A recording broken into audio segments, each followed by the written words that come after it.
복음의 능력. 우리는 남들보다 더 좋은 것이 있으면 다른 사람에게 자랑하고 싶어 합니다. 자신의 나라가 선진국이거나 강대국 사람들은 상대적으로 미개하거나 후진국에 가면 자기 나라를 무척이나 자랑스럽게 생각할 것입니다. 사도 바울이 살던 시대의 사람들에게 가장 큰 자랑은 로마 시민이라는 것이었습니다. 로마 제국에서 로마 시민권을 가진 사람은 완전히 다른 사람 대접을 받았습니다. 그리고 로마 시민은 아니라 하더라도 노예가 아닌 자유인이라면 충분히 자랑할 만했습니다. 그런데 사도 바울은 이 세상 보통 사람들이 자랑스럽게 생각하는 것과는 도무지 비교할 수 없는 엄청난 자랑거리가 있다고 말했습니다. 무엇인가 하면 바로 예수 그리스도의 복음이며 우리가 예수를 믿는다는 사실입니다. 당신은 우리가 믿는 복음이 이 세상의 어떤 지식이나 신분이나 권력보다 월등하게 뛰어나며 너무나도 자랑스럽다고 생각하고 있습니까? 그렇지 않으면 예수 믿는 것은 그렇고 그런 것이며 오히려 다른 사람이 알까봐 부끄러운 것이라고 생각합니까? 사도 바울은 짧은 2개의 절에서 기독교의 가장 중요한 진리를 다 말씀하고 있습니다. 바울은 16절에서 먼저 내가 복음을 부끄러워하지 아니하노니 라고 말씀합니다. 이것을 뒤집어 말하면 복음이 세상에서 충분히 부끄러워할 수 있고 무시당할 수 있다는 뜻입니다. 즉 복음의 겉모습만 보고 판단하면 세상적으로 대단한 내용이 아무것도 없기 때문에 다른 사람들로부터 충분히 무시당할 만하고 업신여김을 당할 수 있다는 것입니다.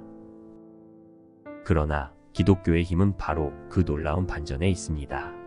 복음을 잘 모르고 판단하면 그럴 수도 있지만 실제로는 결코 그렇지 않습니다. 복음 안에는 모든 인간에게 너무나도 필요하고 가치 있는 것이 들어있기 때문에 진정 복음의 가치는 어마어마합니다. 우선 일반 사람들이 생각할 때 복음이 무엇입니까? 십자가에 못 박혀 죽은 유대인 예수를 믿는 것입니다. 복음은 세계에서 가장 힘이 있는 로마인들과 상관이 없는 사상입니다.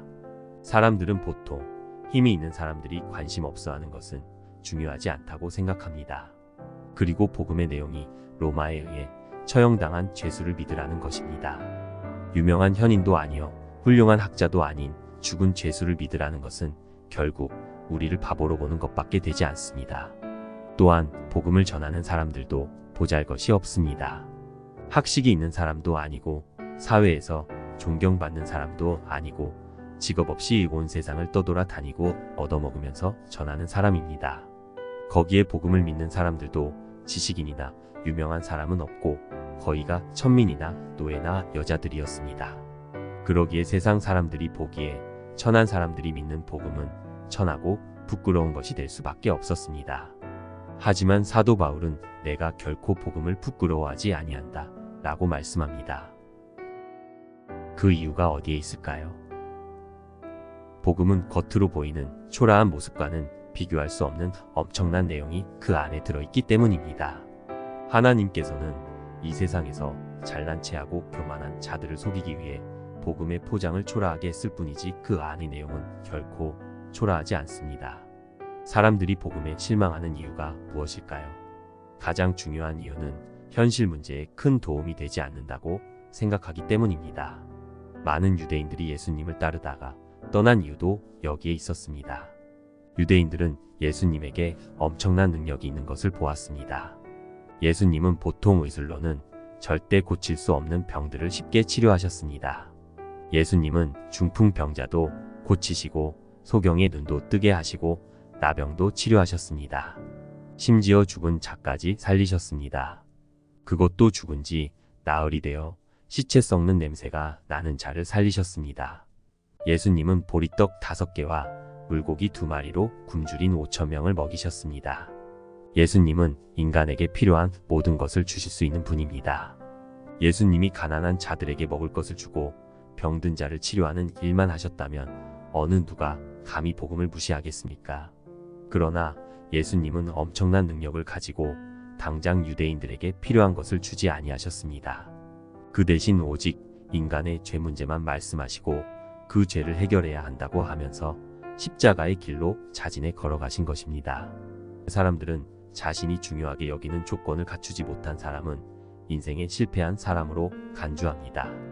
예를 들어 빚 때문에 노예의 신분으로 있다든지, 돈이 없어서 가난하다거나, 세상적으로 지위가 낮은 사람은 아무래도 이 세상에서 실패한 사람으로 생각할 수밖에 없습니다.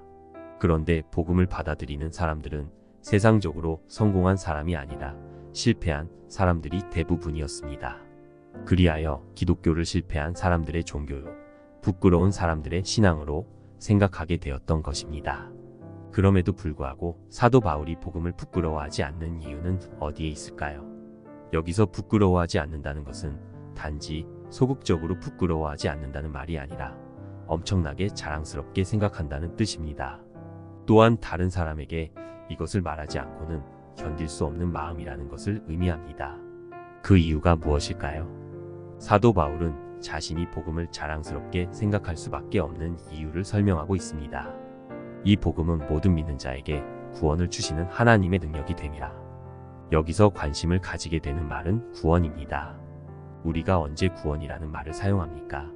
어떤 사람이 큰 어려움에 빠져 있는데 그 어려움에서 건져내 살게 하는 것이 구원입니다. 그러면 복음이 사람을 구원한다고 할 때 구원은 어떤 것입니까?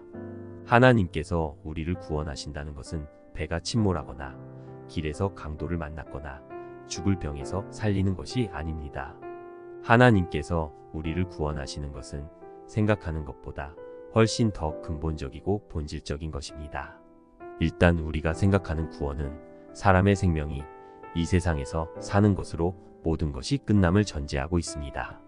즉 우리가 이 세상에서 원하는 구원은 지상에서의 생명을 연장시켜주는 것입니다. 의사는 육체의 생명을 연장시켜주는 일을 합니다. 강도 만난 사람을 도운 경찰관이나 침몰하는 배에서 사람을 건진 구조대원은 죽을 위기에 처한 사람을 도와 이 지상의 생명을 연장시켜 주었습니다. 사실 인간들에게 이 세상에서 죽음을 당하지 않고 생명이 연장된다는 것이 얼마나 귀한 일입니까? 그러나 하나님께서 보시는 것은 이 세상의 생명도 중요하지만 더 중요한 것이 있다는 것입니다. 이 세상에서 사는 것보다 수백 배, 수천 배 중요한 것이 우리의 영원한 상태입니다. 우리에게는 이 세상에서의 살고 죽는 것만 있음이 아니라 죽고 난 후에도 살고 죽는 것이 있습니다. 이 세상에서 살고 죽는 것은 병이라든지 사고나 전쟁에 의해 결정되지만 영원히 살고 죽는 것은 오직 죄 하나로 결정됩니다. 죄 문제가 해결되지 않은 사람에게는 영원한 죽음이 있습니다. 죄가 해결된 사람에게는 영원한 삶이 주어집니다. 영원한 삶이란 그냥 사는 것이 아니라 말할 수 없이 존귀하고 영광스러우며 지극히 행복하고 만족한 삶입니다. 하나님은 결코 거짓말하는 분이 아니십니다. 만일 우리가 이 세상에서 사고당하지 않고 오래 사는 것이 최고의 행복이었다면 하나님께서는 그렇게 하셨을 것입니다. 그러나 이 세상에서 오래 사는 것은 단지 생명의 연장에 불과하고 진짜는 그 뒤에 있기 때문에 하나님께서 복음을 주신 것입니다.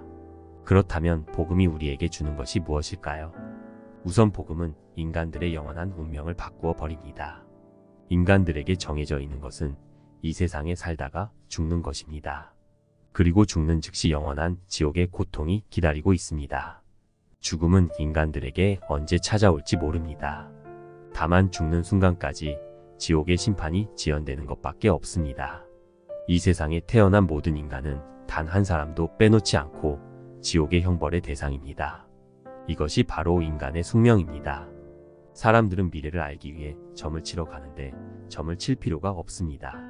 인간의 미래는 정해져 있습니다. 그것은 영원한 지옥의 저주입니다. 그런데 하나님의 복음은 우리의 영원한 운명을 바꾸어 버립니다. 즉 영원한 지옥에서 영원한 축복으로 미래가 변하는 능력을 복음이 가지고 있습니다. 인간에게 이보다 더 중요한 것은 없습니다. 이 세상에서 아무리 똑똑하고 많은 것을 가져도 지옥의 저주에 빠지는 인생은 실패한 것입니다. 그뿐만 아니라 복음은 이 세상에서 우리를 죄의 세력으로부터 해방시켜 진정으로 하나님을 믿는 믿음으로 살아가게 합니다. 인간에게는 무서운 탐욕과 혈기와 죄성이 있습니다. 우리는 이런 본성의 지배에서 벗어날 수 없습니다. 하지만 그리스도의 복음은 쇠사슬을 끊어 우리가 죄의 노예가 되지 않고 탐욕의 노예가 되지 않고 진정으로 옳은 것을 할 수 있게 합니다. 예수 그리스도의 복음은 감옥을 폭파시켜 그 안에 영원히 갇혀 있어야 하는 죄수들을 다 해방시켰습니다. 인간에게 가장 귀한 것은 자유입니다.